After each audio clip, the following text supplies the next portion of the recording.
And yes, guys, I got the primer Gravedigger again since I sold the other one. I'm not doing that again. So I got this at Walmart, guys. Gravedigger. There's last year's, not this year. They haven't announced any 2026 ones. I don't know what they're going to do this year.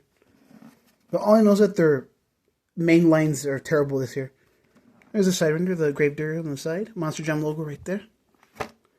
Oh, they don't have it. I'm ready to start doing that. Still pretty cool. Metal. Of course, it's die cast. And here's the other side with the yellow.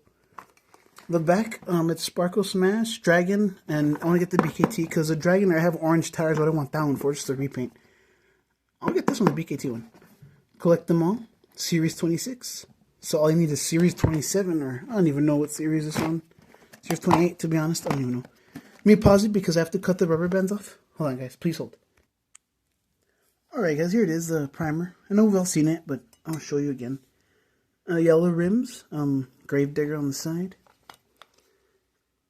We ain't bad, but the bat don't mess with us. I don't know if the first release had that. I think it did. I'm not quite sure.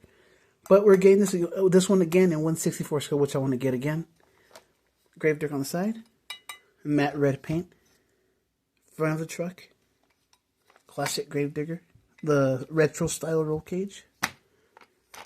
You know, I've been saying this a lot. I want a Stone Crusher and an Avenger in this size from these guys. Hopefully they do it, which I doubt it, but hopefully they do it. Like, subscribe, comment, share your comments on the driver inside. More unboxings coming soon. Peace out. Hope you enjoyed.